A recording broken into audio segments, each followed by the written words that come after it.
Picture this: an entire civilization brought to its knees by water turning blood red, frogs raining from the sky, and darkness so thick you could touch it.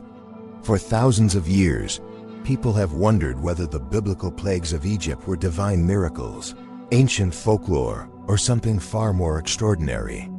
What if I told you that modern science might have cracked the code behind one of history's most mysterious events?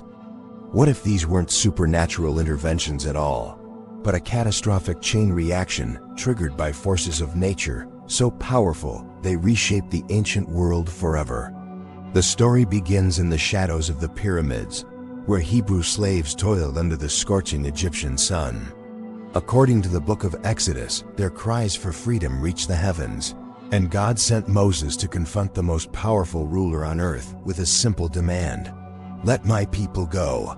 When Pharaoh refused, something unprecedented began to unfold. 10 devastating plagues would sweep across Egypt, each more terrifying than the last, until the mighty empire was forced to release an entire nation from bondage. But here's where it gets fascinating. While these events have been told and retold for millennia, dismissed by skeptics as religious mythology, recent archaeological discoveries and scientific breakthroughs are painting a completely different picture. What we're about to explore isn't just ancient history. It's a detective story that spans continents and centuries, connecting volcanic eruptions in Greece to mysterious Egyptian texts, linking climate data from ice cores to medical evidence from ancient papyrus scrolls. The traditional narrative tells us that Moses, armed with nothing but a wooden staff and divine authority, stood before Pharaoh and unleashed supernatural disasters that defied every law of nature. Rivers turned to blood overnight. Millions of frogs invaded homes and palaces. Insects swarmed in clouds so dense they blocked out the sun. Livestock dropped dead in the fields.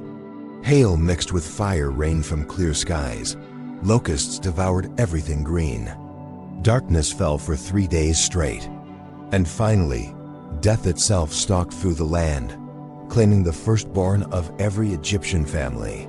For centuries, these accounts seemed impossible to reconcile with scientific understanding. How could water spontaneously transform into blood?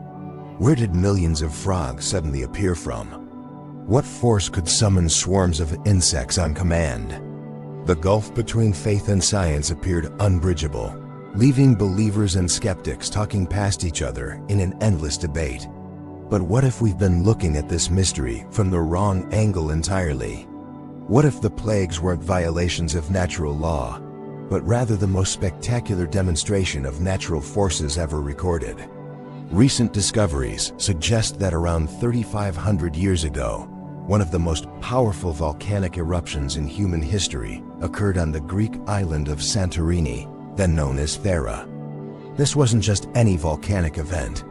Scientists estimate it was roughly 10 times more powerful than the eruption that buried Pompeii, ejecting between 28 and 41 cubic kilometers of material into the atmosphere. The Minoan eruption, as it's now called, didn't just destroy a civilization. It sent shockwaves across the entire Mediterranean world, triggering tsunamis, climate change, and environmental catastrophes that rippled outward like stones thrown into a pond. Ash clouds stretched for thousands of miles. Toxic gases poisoned the air. Acid rain fell from blood-red skies. And at the center of this ancient disaster zone sat Egypt, the most powerful empire of its time, about to experience what would become one of history's most documented natural disasters. The timing is remarkable. Archaeological evidence suggests the Santorini eruption occurred sometime between 1600 and 1500 BCE, placing it squarely within the proposed time frame for the Exodus. Even more intriguing, traces of volcanic glass from Santorini have been discovered in the Nile Delta, proving that ash from the eruption actually reached Egypt. The winds that summer would have carried this toxic cloud directly south, transforming the life-giving Nile into a poisonous river that glowed red under the Egyptian sun. But the volcanic theory is just one piece of a much larger puzzle. Hidden in the archives of ancient Egypt lies a document that reads like a first-hand account of the biblical plagues. The Apur Papyrus, written by a royal scribe around 1400 BCE, describes catastrophic conditions that mirror the Exodus narrative with stunning accuracy. The river is blood, yet men drink of it, the papyrus declares. Men shrink from human beings and thirst after water. The land is without light. There is mass death.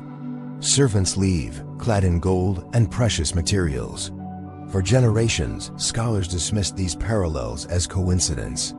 Ancient literature, they argued, was filled with apocalyptic imagery that bore no relation to actual events. But as our understanding of ancient climate patterns, disease transmission, and ecological systems has advanced, these descriptions have taken on new significance. What once seemed like poetic exaggeration now reads like a scientific case study in environmental collapse. The silence from official Egyptian records initially puzzled researchers.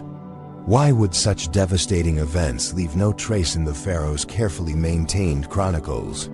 The answer reveals something profound about how ancient civilizations recorded their histories. Royal inscriptions were propaganda tools designed to celebrate victories and divine favor. Recording catastrophic defeats or admitting that foreign gods had overpowered Egyptian deities would have been unthinkable. As Egyptologist James Hoffmeyer notes, we shouldn't expect the Egyptians to document such a devastating defeat. The absence of official records isn't evidence against the plagues. It's exactly what we would expect to find. This pattern of selective historical memory appears throughout ancient Near Eastern literature. Successful military campaigns were carved in stone for eternity. Famines, plagues, and defeats were quietly forgotten or blamed on cosmic forces beyond royal control. The pharaohs weren't historians seeking objective truth. They were rulers crafting legends to support their divine authority. A story about Hebrew slaves humiliating Egypt's gods and forcing the pharaoh to his knees would never have made it onto a temple wall. Meanwhile, independent sources began painting a different picture. Chinese records from the same period describe unusual yellow skies and summer frost, phenomena consistent with volcanic winter caused by massive ash clouds. Tree ring data from across Europe and North America shows evidence of severe climate disruption during the proposed plague years. Ice core samples from Greenland contain elevated levels of volcanic sulfur that match the Santorini timeline. Each new piece of evidence strengthens the case that something extraordinary was happening to global weather patterns during the Middle Bronze Age. The ecological domino effect theory offers another compelling explanation for the plague sequence. Climate scientists studying ancient weather patterns have identified a severe drought that would have upset the delicate balance of the Nile River ecosystem around the time of the proposed exodus. Extended dry conditions would have slowed the river's flow, increased water temperatures, and created ideal conditions for toxic algae blooms. The microscopic organisms known as burgundy blood algae could have turned the Nile a blood-red color while simultaneously poisoning fish populations and depleting oxygen levels.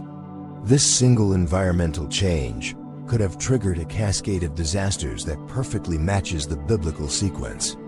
Dead fish floating in poisonous water would have driven frogs from their natural habitat, forcing them to seek shelter in Egyptian homes where they died in massive numbers. With their primary predators eliminated, insect populations would have exploded, creating the perfect conditions for the third and fourth plagues. Contaminated water sources would have forced both humans and livestock to drink from increasingly desperate alternatives, spreading disease and causing the boils and livestock deaths described in the biblical account. Each plague built upon the last, creating a feedback loop of environmental destruction that grew worse with each passing day. What appeared to be supernatural intervention was actually nature's own system of checks and balances spiraling completely out of control. The ancient Egyptians, lacking modern understanding of ecology and disease transmission, could only watch in horror as their world collapsed around them. The sophistication of these natural explanations doesn't diminish the drama of the biblical narrative. If anything, it makes the story more remarkable. The precise timing, the escalating severity, and the surgical precision with which these disasters supposedly affected only the Pharaoh Egyptians while sparing the Hebrew population suggests either extraordinary divine intervention or an incredibly detailed knowledge of natural phenomena that wouldn't be formally understood for thousands of years.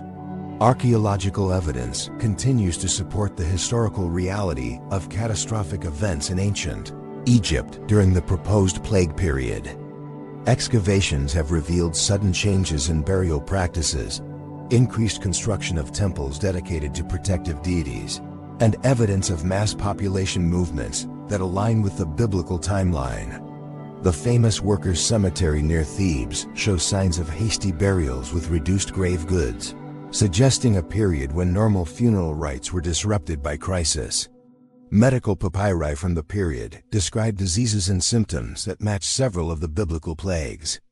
The Ebers Papyrus records treatments for conditions involving buboes and festering sores, while the Edwin Smith Papyrus describes annually recurring diseases that spread through the air like pestilence. These weren't isolated medical curiosities. They were systematic attempts to understand and treat epidemic diseases that were devastating Egyptian society. The story grows even more intriguing when we examine the religious and political context of ancient Egypt. The plagues weren't random disasters. According to the biblical account, each one targeted specific Egyptian deities, systematically dismantling the theological foundations of pharaonic power. The Nile, worshipped as a god, turned poisonous. Hapi, the frog goddess, became a source of revulsion. Ra, the sun god, was blotted out by darkness. The divine pharaoh himself was powerless to protect his own son. This theological warfare suggests that the plague narrative served multiple purposes beyond historical documentation. It was a direct challenge to Egyptian religious supremacy, a demonstration that the Hebrew God could defeat an entire pantheon of rival deities on their home ground. Whether these events unfolded exactly as described or represent a theological interpretation of natural disasters, they marked a turning point in ancient Near Eastern religion and politics. The mystery deepens when we consider the role of Moses and Aaron in the biblical account. These weren't primitive nomads armed with sticks and stones. According to the narrative, they had intimate knowledge of Egyptian culture, language, and religious practices. Moses had been raised in Pharaoh's household, educated in the wisdom of Egypt's greatest minds. Aaron served as his spokesman, suggesting specialized knowledge of court protocols and diplomatic procedures. Their confrontation with Pharaoh's magicians reveals a sophisticated understanding of both natural phenomena and religious theater. When Aaron's staff transformed into a serpent that devoured the magician's snakes, it wasn't just a display of power. It was a carefully choreographed demonstration designed to undermine Egyptian religious authority using their own symbols and rituals against them. The pattern becomes even more revealing when we examine the progression of the magician's abilities throughout the plague sequence. During the first two plagues, Pharaoh's court wizards successfully replicated Moses and Aaron's demonstrations.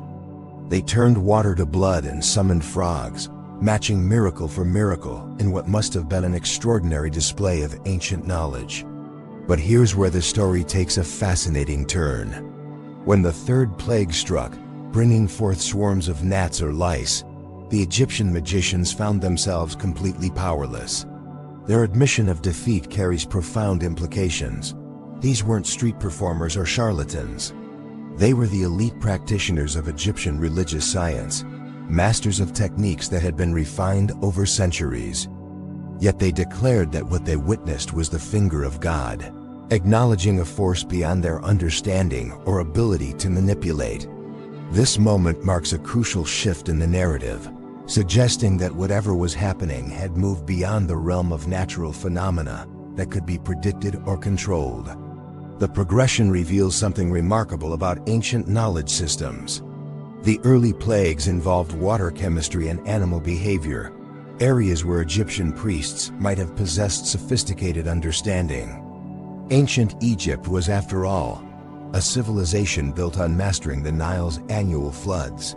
Their priests were essentially environmental engineers, predicting river levels, managing irrigation systems, and understanding the complex relationships between water, soil, and agricultural cycles. But as the plagues intensified, they moved into territory that challenged even Egypt's most advanced scientific knowledge. The appearance of massive insect swarms, the precise targeting of livestock while sparing others. The selective nature of the boils that affected Egyptians, but not Hebrews. These phenomena required understanding of disease vectors, immune systems, and ecological patterns that wouldn't be formally recognized for millennia. Modern epidemiologists studying the plague sequence have identified patterns that align remarkably well with how infectious diseases spread through populations. The livestock plague, for instance, shows characteristics consistent with rinderpest, a viral disease that decimated cattle populations across Africa and Europe for centuries. This disease, which wasn't eradicated until 2011, caused exactly the symptoms described in Exodus: high fever, diarrhea, mouth ulcers, and death rates approaching 100% in affected herds. The specificity of the livestock plague raises intriguing questions about ancient understanding of animal husbandry and disease prevention. If the Hebrew population was engaged in different agricultural practices, living in separate areas, or maintaining different livestock management systems, they might have naturally avoided diseases that devastated Egyptian herds. What appeared miraculous to ancient observers might have been the result of practical knowledge accumulated over generations of nomadic life. The sixth plague, bringing painful boils on humans and animals, presents another medical mystery that modern science is beginning to unravel. Dermatologists studying ancient disease patterns have identified several conditions that could produce the symptoms described in Exodus. Cutaneous anthrax, transmitted through contact with infected animals or contaminated soil, causes exactly the type of painful, festering sores mentioned in the biblical account. The timing of the boils plague, following immediately after the livestock deaths, creates a perfect epidemiological sequence. Dead and dying animals would have provided ideal breeding grounds for the bacteria that cause anthrax. Egyptians handling infected carcasses or working contaminated soil would have been exposed to massive bacterial loads, resulting in widespread skin infections that ancient medicine was powerless to treat. Archaeological evidence from ancient Egyptian burial sites reveals that skin diseases were indeed a serious concern during certain historical periods. Mummified remains show evidence of various dermatological conditions, while medical papyri describe treatments for pustules, ulcers, and festering wounds that match the biblical descriptions. The ancient physicians clearly understood that some skin conditions were contagious and developed isolation procedures that resembled modern quarantine practices. The seventh plague introduces meteorological phenomena that push the boundaries of natural explanation even further. Hail mixed with fire, falling from clear skies with devastating force, sounds like something from a science fiction movie. Yet modern climatology offers several mechanisms that could produce exactly these conditions under extreme circumstances. Volcanic eruptions are known to create bizarre weather patterns that can persist for months or even years after the initial event. The massive injection of ash and gases into the atmosphere disrupts normal air circulation patterns, creating conditions for severe storms, temperature extremes, and unusual precipitation. The Santorini eruption would have been powerful enough to affect weather patterns across the entire eastern Mediterranean, potentially creating the perfect conditions for the violent hailstorms described in Exodus. The fire mixed with hail might have been volcanic lightning, a phenomenon that occurs when electrical charges build up in ash clouds and discharge as spectacular lightning displays.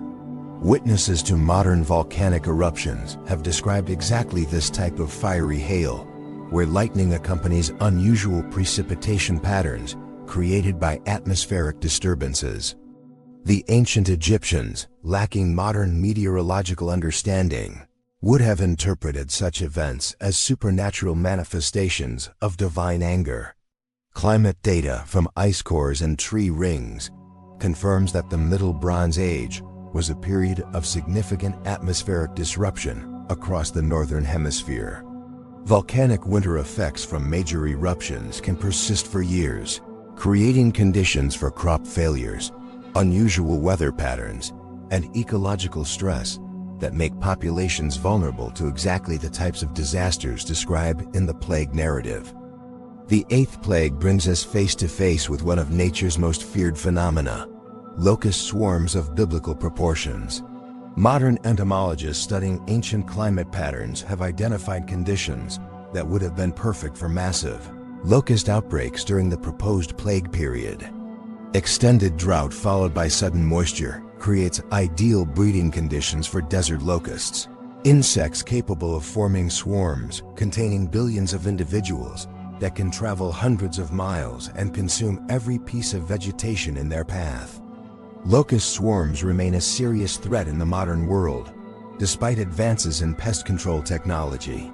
Recent outbreaks in Africa and Asia have demonstrated the devastating power of these insects when environmental conditions align perfectly for population explosions. A single swarm can cover over 1,000 square kilometers and consume the same amount of food as 35,000 people in a single day.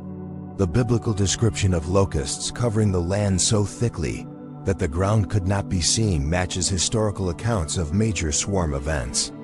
Medieval chronicles describe locust invasions where the insects formed layers several feet deep, consuming not just crops, but also wooden tools, leather goods, and even the clothes off people's backs. The psychological impact of such events was often as devastating as the economic damage, with entire populations fleeing affected areas. Ancient Egyptian agriculture was particularly vulnerable to locust attacks because of the country's dependence on narrow, fertile strips along the Nile. Unlike modern farmers who can replant damaged crops or import food from distant regions, ancient Egyptian society lived on the edge of subsistence even in good years. A major locust swarm arriving after other agricultural disasters would have pushed the civilization toward complete economic collapse. The ninth plague presents perhaps the most scientifically intriguing phenomenon of the entire sequence. Darkness so complete and tangible that it could be felt, lasting for 3 days while the Hebrew population somehow retained light in their dwellings. This selective darkness challenges every natural explanation, yet several scientific mechanisms could potentially produce similar effects under extreme circumstances. Volcanic ash clouds can indeed create darkness so complete that normal activities become impossible even during daylight hours. Witnesses to major eruptions have described exactly this type of oppressive darkness, where ash particles in the atmosphere block virtually all sunlight while creating an eerie, otherworldly atmosphere. The description of darkness that can be felt perfectly matches accounts from modern volcanic events, where fine ash particles create a physical sensation of heaviness in the air. The selectivity of the darkness, affecting Egyptian areas while sparing Hebrew settlements, might be explained by microclimate effects or geographical positioning. Volcanic ash clouds don't distribute evenly across landscapes. Wind patterns, topography, and local weather conditions can create pockets where ash density varies dramatically over short distances. If Hebrew communities were located in areas protected by geographical features or positioned outside the main ash plume trajectory, they might have experienced significantly different conditions from their Egyptian neighbors. Astronomical events provide another potential explanation for the darkness plague. Solar eclipses can create profound psychological impacts on populations unfamiliar with their scientific explanation. Ancient records from various cultures describe eclipses in terms nearly identical to the biblical account, emphasizing the supernatural fear and confusion they generated. While a single eclipse couldn't account for 3 days of darkness, multiple celestial events occurring in sequence might have created the impression of extended supernatural intervention. The cumulative psychological impact of these events on ancient Egyptian society cannot be overstated.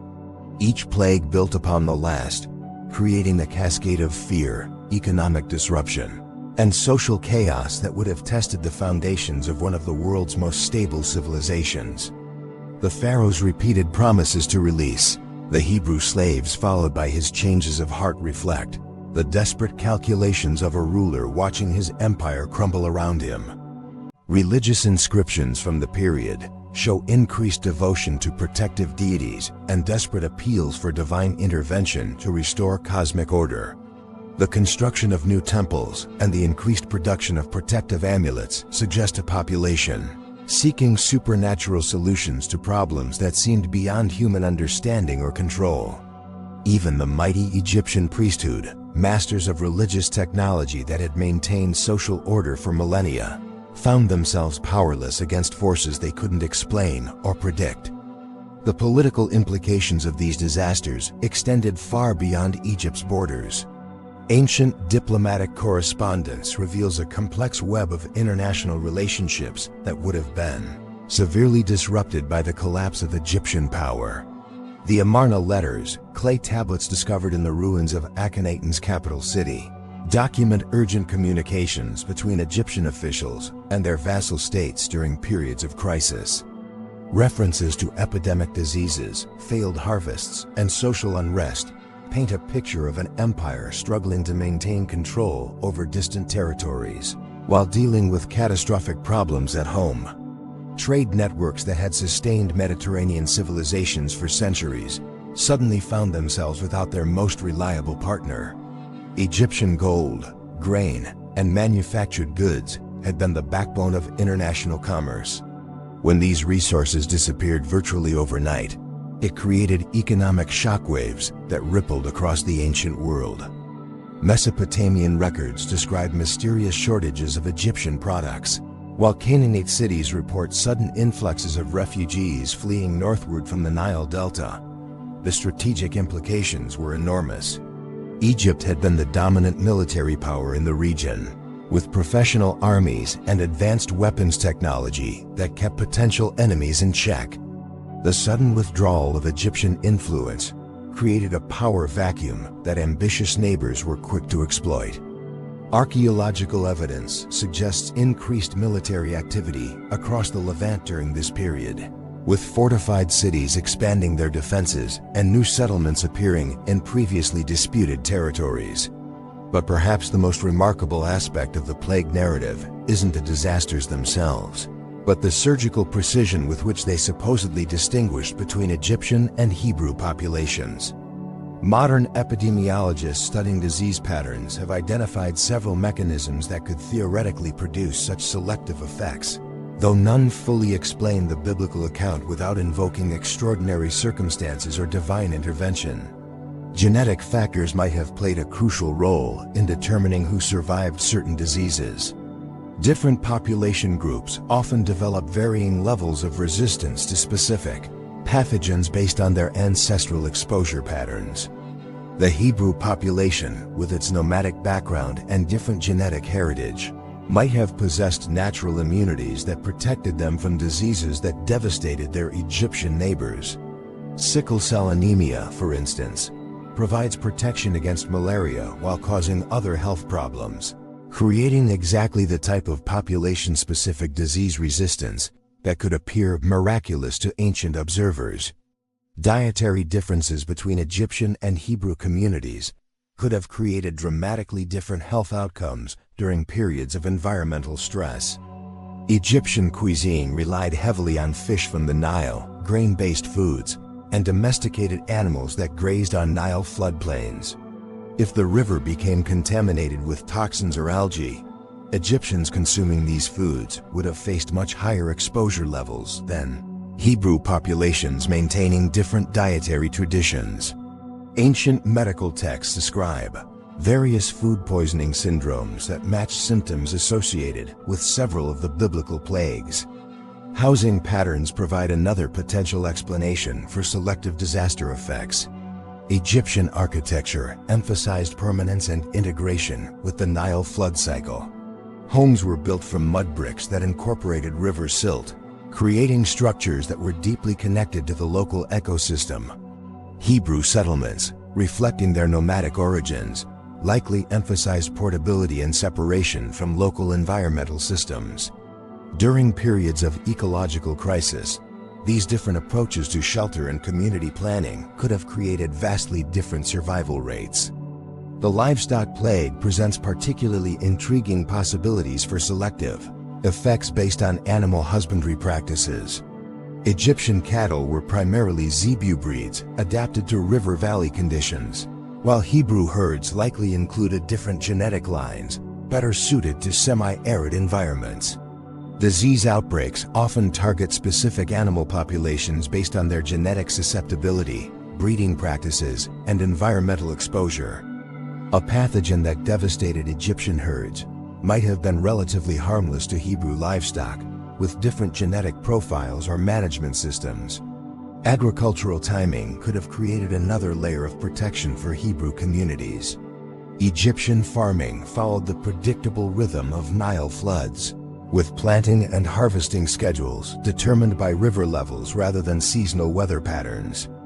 Hebrew agricultural practices, developed in less predictable environments, likely emphasized diversification and risk management strategies that could have provided crucial advantages during periods of ecological disruption. The psychological warfare embedded in the plague sequence reveals sophisticated understanding of Egyptian religious and political structures.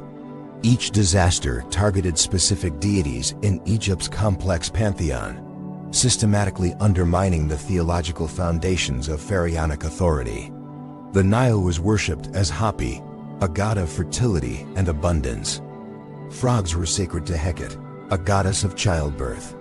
The sun represented Re, the supreme deity whose daily journey across the sky symbolized cosmic order and royal legitimacy. By attacking these specific symbols, the plague narrative challenged not just Egyptian military and economic power, but the entire worldview that justified pharaonic rule. Ancient Near Eastern kingship was fundamentally religious in nature. Pharaohs weren't just political leaders. They were living gods whose divine authority depended on their ability to maintain cosmic harmony and protect their people from supernatural threats. A king who couldn't prevent his own deities from being humiliated by foreign gods had lost the most fundamental requirement for legitimate rule. The escalating intensity of the plagues created a carefully orchestrated crescendo of psychological pressure. Early disasters like water contamination and frog invasions were serious, but manageable problems that Egyptian technology and administrative systems could potentially address. The Middle Plagues introduced elements that challenged Egyptian scientific understanding while remaining within the realm of natural phenomena that skilled priests might theoretically control or predict. But the final plagues moved beyond anything Egyptian wisdom could comprehend or counter. Darkness that could be felt, selective death that struck with supernatural precision, and timing that defied all attempts at prediction or prevention, demonstrated powers that transcended human understanding. The psychological impact on both Egyptian leadership and common people would have been devastating, creating exactly the conditions necessary for the mass liberation described in Exodus. Ancient Egyptian medical knowledge, while advanced for its time, was completely unprepared for the type of systematic health crisis represented by the plague sequence. Egyptian physicians understood many individual diseases and had developed sophisticated treatments for various conditions, but they lacked the epidemiological framework necessary to understand how multiple health crises could interact and reinforce each other. Their medical system was designed to treat isolated problems, not cascading disasters that overwhelmed normal healing practices. The Ebers Papyrus, one of the most comprehensive ancient medical texts, reveals both the strengths and limitations of Egyptian healthcare. Treatments for skin conditions, respiratory problems, and gastrointestinal disorders demonstrate impressive pharmacological knowledge and surgical skill. But descriptions of epidemic diseases show confusion and desperation. with physicians resorting to increasingly desperate magical rituals when their practical knowledge proved inadequate. Quarantine practices, while present in ancient Egyptian medicine, were designed for individual patients rather than population-wide health emergencies. The scale of the biblical plagues would have overwhelmed any isolation procedures the Egyptians could implement. With entire regions affected simultaneously, normal healthcare delivery systems would have collapsed completely, leaving populations vulnerable to secondary infections and complications that compounded the primary disasters. The economic impact of the plagues would have been immediate and catastrophic. Egypt's prosperity depended on predictable agricultural cycles, stable trade relationships, and efficient administrative systems. The plague sequence attacked all three foundations simultaneously, creating economic chaos that would have persisted long after the immediate health crises resolved. Lost harvests meant food shortages. Dead livestock eliminated sources of protein, leather, and agricultural labor. Contaminated water supplies disrupted manufacturing processes that depended on river access. International trade, the lifeblood of ancient Mediterranean economies, ground to a halt as Egyptian exports disappeared and foreign merchants avoided plague-affected regions. Archaeological evidence from trading cities across the eastern Mediterranean shows sudden changes in artifact patterns during the proposed plague period, with Egyptian goods becoming scarce while alternative supply chains developed to replace lost Egyptian products. The administrative burden of managing multiple simultaneous crises would have overwhelmed even Egypt's sophisticated bureaucratic systems. Ancient Egyptian government was highly centralized, with detailed record-keeping and complex chains of command that worked efficiently under normal circumstances. But the plague sequence created exactly the type of unpredictable, rapidly evolving situation that hierarchical administrative systems handle poorly. Decision-making bottlenecks, communication failures, and resource allocation disputes would have paralyzed government response at precisely the moment when coordinated action was most desperately needed. Archaeological evidence from the proposed plague period reveals fascinating details about how ancient populations responded to systematic crisis. Burial practices changed dramatically, with mass graves replacing individual interments and grave goods becoming simpler and less elaborate. These changes suggest both increased mortality rates and social disruption that prevented normal funeral rituals from being maintained.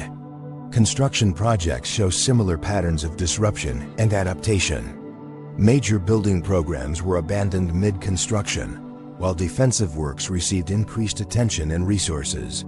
Temple construction shifted toward protective deities rather than the triumphant monuments that characterized peaceful periods.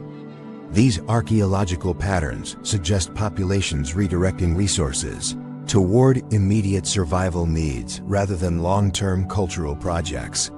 The international diplomatic situation during the proposed plague period reveals additional layers of complexity that support the historical reality of major disruptions in Egyptian society.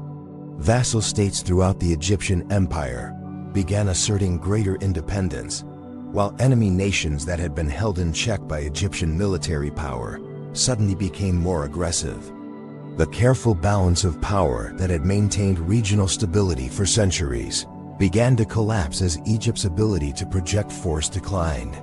Military records from neighboring civilizations show increased raiding activity and territorial expansion during periods when Egyptian power was weakened. The Hittites, Assyrians, and various Canaanite city-states all took advantage of Egyptian distraction to advance their own strategic interests. This opportunistic behavior suggests that news of Egypt's internal problems spread rapidly throughout the ancient world, creating exactly the type of international pressure that would have motivated Pharaoh to resolve domestic crises as quickly as possible. The biblical account of Hebrew departure, loaded with Egyptian gold and jewelry, reflects economic patterns that make perfect sense in the context of systematic social collapse. During periods of crisis, precious metals and portable wealth become crucial survival resources that people willingly trade for immediate necessities. If Egyptian society was indeed experiencing the type of comprehensive disaster described in Exodus, desperate Egyptians would have been eager to exchange luxury goods for any hope of relief or protection. Archaeological evidence of precious metal hoards buried during the proposed plague period supports this interpretation. Emergency caches of gold, silver, and jewelry have been discovered throughout Egypt, suggesting periods when normal economic systems broke down and people resorted to hiding valuable goods rather than trusting them to regular storage or investment systems. The pattern of these hoards matches exactly what we would expect to find if Egyptian society experienced sudden severe disruption during the Middle Bronze Age. The precision timing of the final plague, targeting firstborn children and animals while sparing others, presents the greatest challenge to natural explanation. Modern medical knowledge offers several mechanisms that could theoretically produce similar effects, though none fully account for the selective nature described in the biblical account. Mycotoxin poisoning from contaminated grain supplies represents the most plausible natural explanation, particularly if cultural practices gave firstborn children preferential access to stored foods that had become contaminated with deadly fungal toxins. Ancient grain storage systems were vulnerable to contamination under the best of circumstances, and the environmental stresses created by earlier plagues would have made proper food preservation nearly impossible. High humidity, temperature fluctuations, and pest infestations all contribute to fungal growth that produces toxins capable of causing rapid death in humans and animals. If Egyptian storage practices concentrated the choicest grain for firstborn children and prized livestock, these populations would have faced disproportionate exposure to contaminated food supplies. The cultural context of ancient Egyptian society provides additional support for mycotoxin explanations of the final plague. Firstborn children held special religious and social significance, receiving ceremonial foods and participating in rituals that might have exposed them to specific contamination risks. Similarly, prized livestock were often fed special diets that could have included contaminated grain that ordinary animals never encountered. Alternative explanations for the firstborn plague include infectious diseases with age-specific mortality patterns, environmental toxins that accumulated in bodies over time, and even desperate religious responses that involved child sacrifice during periods of extreme crisis. Ancient texts from various cultures describe exactly this type of escalating religious desperation, where communities under supernatural threat resorted to increasingly extreme measures to appease angry gods. The aftermath of the plagues, as described in Exodus, reveals patterns that align remarkably well with how ancient societies typically responded to comprehensive disasters. Mass population movements, economic collapse, and political transformation were common consequences of major catastrophes in the ancient world. The biblical account of Hebrew departure represents exactly the type of demographic shift that archaeologists regularly document during periods of environmental or social crisis. What makes the plague narrative historically significant isn't just the individual disasters, but the systematic way they apparently targeted the specific vulnerabilities of Egyptian civilization. Each plague struck at crucial elements of Egyptian society: the Nile that sustained agriculture, the animals that provided food and labor, the religious symbols that justified political authority, and finally the demographic future represented by firstborn children. Whether this systematic targeting resulted from divine intervention, extraordinary natural coincidence, or sophisticated understanding of Egyptian weaknesses, it demonstrates a level of strategic thinking that transcends simple folklore or primitive mythology.